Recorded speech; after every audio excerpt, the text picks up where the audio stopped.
Assalamualaikum warahmatullahi wabarakatuh. Saudaraku, pernahkah Anda merasa lelah mengejar dunia, tapi saat ingin berhenti untuk fokus ibadah, tuntutan hidup justru semakin mendesak? Kita sering terjebak dalam kebingungan, harus sekeras apa kita bekerja, dan seberapa banyak kita harus berdiam diri untuk Tuhan. Dalam kitab Al-Hikam, Ibnu Athaillah mengajarkan bahwa kegelisahan ini muncul bukan karena salah aktivitas, tapi karena salah menempatkan hati. Keseimbangan hidup tidak selalu berarti membagi waktu sama rata antara kantor dan masjid. Syekh Ibnu Athaillah mengingatkan kita pada satu kaidah emas. Kenalilah di mana Allah menempatkanmu saat ini. Apakah Anda ditempatkan di makom asbab, dunia sebab akibat dan pekerjaan? Atau di makom tajrid, dunia pemurnian ibadah? Sebagian besar dari kita berada di makom asbab.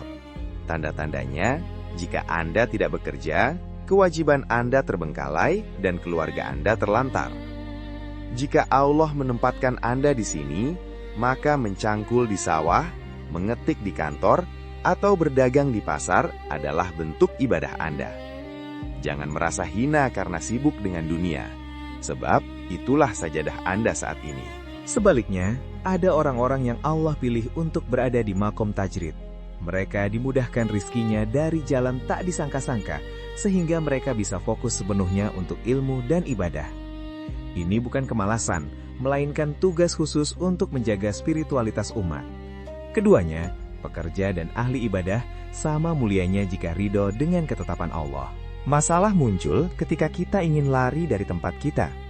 Ibnu Athaillah berkata, keinginanmu untuk fokus ibadah, tajrid, padahal Allah menempatkanmu dalam kesibukan bekerja, asbab, adalah syahwat yang tersembunyi. Mengapa disebut syahwat? Karena mungkin Anda bukan ingin mendekat pada Allah, tapi Anda hanya malas menghadapi lelahnya bekerja. Meninggalkan dunia padahal tanggung jawab masih di pundak, bukanlah kesalehan, melainkan kebodohan. Jika Anda memaksakan diri berhenti bekerja demi fokus ibadah, padahal bekal belum siap, akhirnya ibadah Anda justru akan terganggu oleh kegelisahan memikirkan besok makan apa. Disitulah setan masuk, membuat Anda meragukan rizki Tuhan. Lalu bagaimana cara menyeimbangkannya? Kuncinya adalah tangan bekerja, hati berzikir. Jadilah seperti tukang parkir. Ia punya banyak mobil, tapi tidak merasa memiliki. Saat mobil itu diambil pemiliknya, ia tidak sedih. Bekerjalah seprofesional mungkin, tapi jangan biarkan harta itu masuk ke dalam hati. Letakkan dunia di tangan agar mudah dilepas saat Allah memanggil.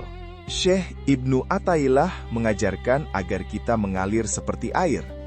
Jika hari ini Allah memberi Anda kesibukan luar biasa, terimalah itu sebagai cara Allah membersihkan dosa-dosa Anda melalui lelahnya bekerja.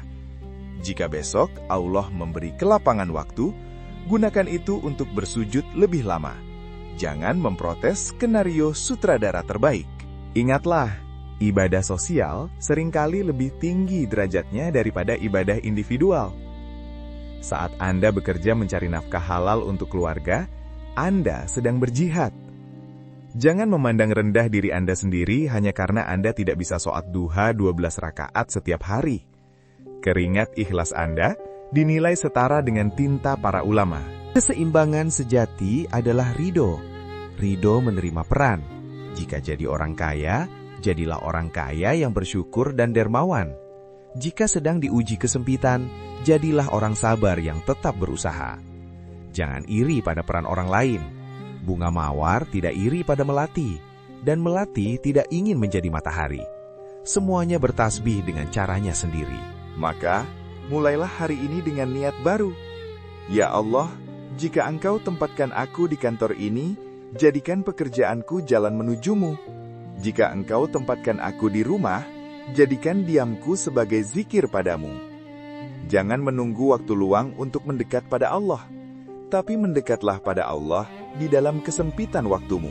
Tenangkan hatimu, rezekimu tidak akan tertukar, dan tugasmu tidak akan diemban orang lain. Seimbangkan hidup bukan dengan mengubah keadaan secara paksa, tapi dengan menata hati untuk menerima setiap ketetapannya dengan indah. Semoga kita menjadi hamba yang pandai bersyukur di segala keadaan. Wallahu a'lam bissawab.